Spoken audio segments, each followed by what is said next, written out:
Bonjour une fois de plus, bienvenue na première dame look. Lilo na première dame look, toujours le belande maquillage ya jaune na rouge. Tout côté printemps te, ma lili comme aussi. Vraiment, Lilo tu na ba idée ya sika, to bandi session ou bien séance ya ba couleur. En tout cas na maquillage oyo, mingi qui basé vraiment na liputa, na vraiment couleur jaune, na couleur rouge. Donc, ce côté la vidéo est bandé tisuka. Eza je muke okokosa la pe yango na ndaku comme ça ozwi kaka bic na yo na papier obanda kuma déjà ba produit to ko utiliser a po yo pe okoka ko recréer look. Premièrement to bandi boy na crayon moko ya pembe na tiango likolo lisu na ngapo yango ekoza la base ya maquillage. Après crayon wana na laksi wana eza palette ya herbe indiqué nazo sali la numéro wana eza smog yango nde ekos aider biso eza la couleur ya transition. Na transition eza neti yango ozala likolo côté ezokabola likolo ya lisu na juste avant ba maki couleur on azolakisa wana eza hasla yango pe ekoya en tant que deuxième couleur ya transition toujours nazotiango na milieu ce que tali bien eza en tout cas na katikati na ekotiango na brosse moboya eza un tout petit peu aigu mais eza volumineux na bongisi yango par-ci no moboye binde nazoloba toujours nous les mamans to bongisa nelo nyonso tosala il faut bongisa couleur jaune wana eza ya MAC yango nde eza couleur de base ya look oyo natiango na katikati ya lisu likolo mbuma lisu justement côté base wana ya pembe kotaki na utiliser une fois de plus brosse moko ya plat brosse kokoso mango partout couleur bleu wana sikoyo bomoni wana eza numéro 17 wana nazwa kotiango na coin ya lisu nanga juste côté ya mokuwa oyo ezalaka vraiment ekabola lisu na yo bien na tiango na système ya V mais V ya mopanzi na ekomema yango justement likolo mbuma lisu vraiment nazotiango na crayon moko ya na brosse moko ya mokie après na ekozwa na bongisi yango kobongisa na bongisi na ekozwa couleur noire oyo ezali Avon na ekotia yango justement na brosse même brosse nasalelaki mais toujours na système ya V ya mopanzi pour na gravité et kwa komonana na coin ya lisu nanga vraiment makasi na yo ozwa susu brosse wana na mélangeaka nango na bongisi yango une fois de plus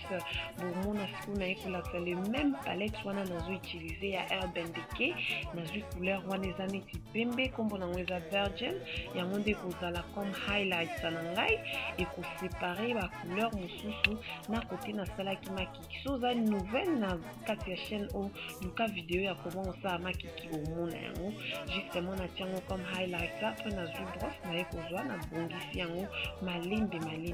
troisièmement na ekozwa couleur wana ya même pembe natiango siko na coin ya lisu nanga comme base côté jaune ekoya kovanda po ekanga jaune wana ezala bien ezala te koseka couleur boye kwei mbala moko to frotter lisu wana eza technique moko soki nazalaki yo na onote yango déjà alors na ekozango natiango na longoli na lingette na pangusi bien ko éviter ba débordement ba bilo ya mike ekwei après na ekozwa gel eyeliner na ngai na ekosala o babenga yango winged line na osala yango na patience vraiment po ezala mwa pasi mpona osala winged line oyo ezala bien mais avec la pratique osala yango na yo ozwa crayon wana toujours ya noir natiango nasala lisu na bakisi susu crayon na ngai ya bleu de nuit oyo natiaki na likolo ya lisu mpona lisu na ngai ezala malamu na ye kozwa makiki video ya makiki nasi nasalaki yango na la fin nde natiaka makiki na ngai mais moto asala makiki ayebi parce que namona soki nasalika maquillage naninga vraiment kosala makiki en tout cas bafemme congolaise ebele namona abutiaka bamakiki permanent wana nayebi te préférence nanga ezalaki natia makiki oyo boye po ezalaka propre olongoli yango oyo permanent ezwaka basalite après une semaine wana ezaka préférence voilà natie fond de teint nanga so omona pe video ya fond de teint te nasi nalobela ya video ya fond de teint alors nasali highlighter na se ya misu nasali yango côté justement elongi ezwaka moi naye kobongisa yango na beauty blender ya propre toujours naye kobongisa yango pourtant nakoya kotia lisusu banana powder efanda bien na bongisi mpe nasalela ya misapi parti misapi e adoucisaka mpe babiloko ebele milongi voilà nasaleli brosse justement batuna yanga pourquoi nazotia fard à jour na se avant avant na tia poudre na libre eza ete na linga vraiment te fard à jus mona na makasi comme ça pour que tia mini yango na tia ka fard à jus na na se avant justement na tia poudre bon mona et quoi adoucir couleur rose wana na matama et vous allez vraiment vérité kobanga te na seul système au nom du Père et du Fils et du Saint-Esprit mais tala na yeko bon ça on a brosse mélanger ou mélangeable oignons tout na brosse wana na ozwa ndambu pe à fond de temps na zotia likolo na yeko boma lisusu fard à jus wana po ezala agressif te ezala makasi te ezala kaneti ke opakoli mo elo moko eswepe ndeni toujours na souci ya obongisa oyeko bongisa na brosse na yo faut koluka brosse wa monene oyo ya fond de temps ozopakola ngo partout naye kosalela siko contour naye clôturer lopango te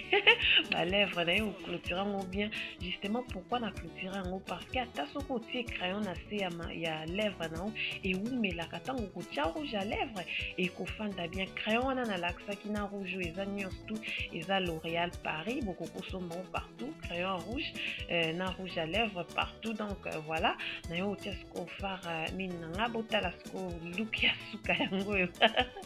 vraiment qui tout connaît lingi. Allez, excusez-moi la photo 1, 2, 3, 4.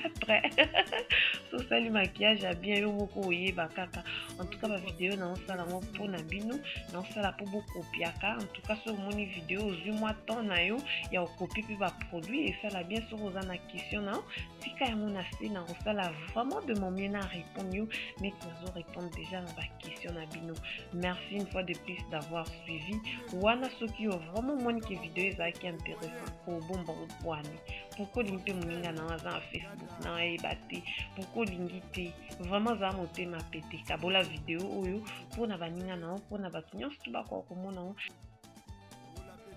tali vidéo oyo vraiment tina suka o comprendre que et anoje moke yo penanda okoko meka suko recréer look oyo o mona ke et simba et vous allez bien pe pona yo vraiment na système toujours ya liputa mois ya mois 6 mois ya mars yango vraiment lelo na lati kitambala pona la exameno pe ki kitambala eza toujours na valeur tina ba année o ya mikolo ya lelo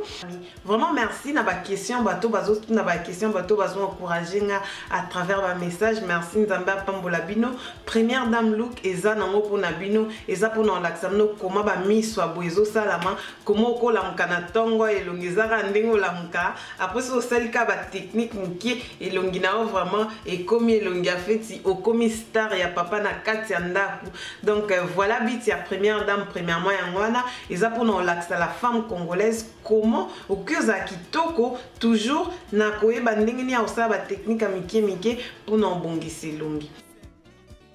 Voilà vraiment partout bozali na souhaiter une bonne journée bon week-end sur tali vidéo na week-end na souhaiter vraiment moko malamu